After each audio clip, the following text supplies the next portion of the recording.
Cuando pensamos en la crisis climática, lo primero que se nos viene a la cabeza seguramente son imágenes de glaciares derritiéndose o de fenómenos meteorológicos cada vez más extremos. Pero, ¿y si el mayor golpe no se lo llevara al planeta, sino nuestro propio cuerpo? Hoy vamos a analizar por qué el cambio climático es, en el fondo, una crisis de salud global.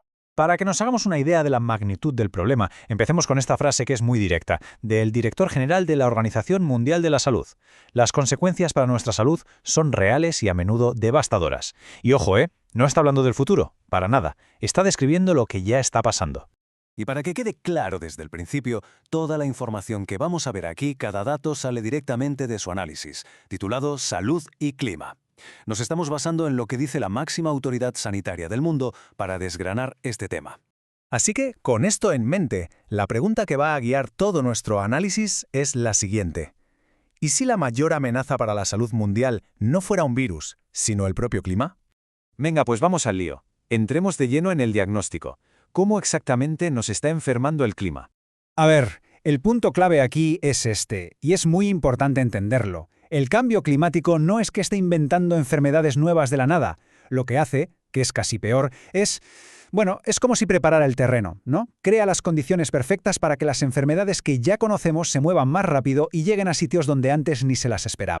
Un ejemplo clarísimo de esto son las enfermedades de transmisión vectorial, o sea, esas que necesitan un transportista, como los mosquitos, para llegar hasta nosotros. ¿Qué pasa? Que con más calor y más humedad, pues el hogar de estos insectos se hace más y más grande. El caso de la malaria, por ejemplo, es de libro. Y aquí es donde los datos empiezan a asustar de verdad. La OMS calcula que para 2030, solo por el cambio climático, habrá 21 millones de casos más de malaria. Ojo, no es una estadística fría. Son 21 millones de personas.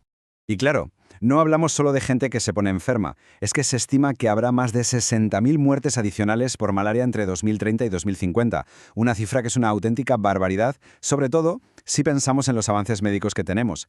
Ahora, fijaos en este gráfico porque lo que muestra es tremendo. Nos enseña el impacto generacional. No va solo de enfermedades infecciosas.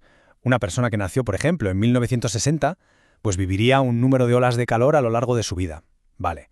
Pero es que alguien nacido después de 2014 va a sufrir 36 veces más. Es que no hay color, la exposición es radicalmente distinta. Pero claro, esta crisis tiene otra cara, una mucho más oscura, y es que no nos golpea a todos por igual. Hay una injusticia tremenda en quien se lleva la peor parte. ¿Y quiénes son? Pues como casi siempre, los más vulnerables. Hablamos de mujeres y niños, de minorías, de las comunidades más pobres, de migrantes y desplazados, también de la gente mayor y de cualquiera que ya tenga una enfermedad. Son al final los que tienen menos armas para defenderse y para adaptarse. Y esta vulnerabilidad es una pescadilla que se muerde la cola. Fijaos en este dato. Cada año, los costes sanitarios, ya de por sí, empujan a 100 millones de personas a la pobreza. El cambio climático lo único que hace es echarle más leña al fuego de este círculo vicioso. Pero que nadie se engañe. Aunque ahora la balanza esté desequilibrada, la realidad es que a la larga nadie va a ser inmune. Nadie. Vale, entonces, si este es el diagnóstico, ¿cuál es el tratamiento? ¿Cuál es la receta?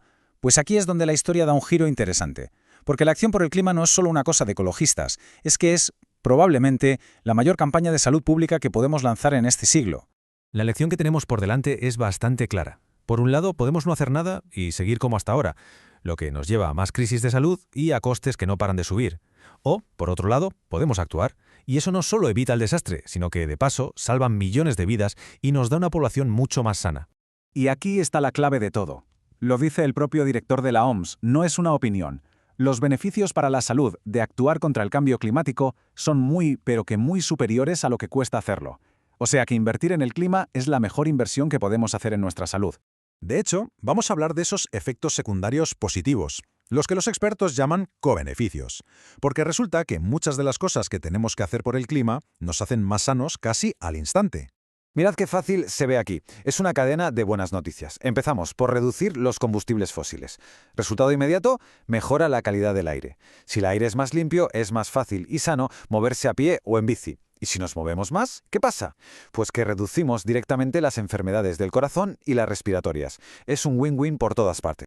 Otro ejemplo buenísimo es la comida. Si empezamos a movernos hacia dietas más sostenibles, más basadas en plantas, por ejemplo, no solo estamos bajando las emisiones globales, sino que tenemos sistemas de comida más fuertes, comemos mejor y, por tanto, hay menos enfermedades relacionadas con lo que comemos. Y para que veamos el impacto, vamos a ponerle cifras. Un cambio en la dieta a nivel global podría evitar, atención, 5,1 millones de muertes al año para 2050. El potencial para salvar vidas es, sencillamente, gigantesco.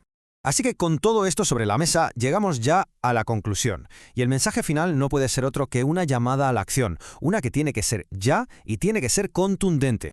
Esta frase de aquí lo resume todo. El famoso lema de 1,5 grados para seguir con vida, que repiten los países más vulnerables, bueno, pues resulta que no es ninguna metáfora. Desde un punto de vista de la salud, hay que tomárselo al pie de la letra. Y sin embargo, aquí tenemos la gran paradoja.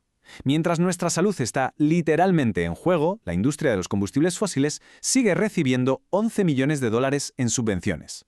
Pero no al año, ni al mes. Cada minuto, cada 60 segundos. Lo que nos deja con una última pregunta, que es casi obligada. Si actuar contra el cambio climático es la mejor medicina que tenemos para la humanidad, una que previene enfermedades, que nos ahorra dinero y que salva millones de vidas, ¿por qué narices estamos esperando para tomarla?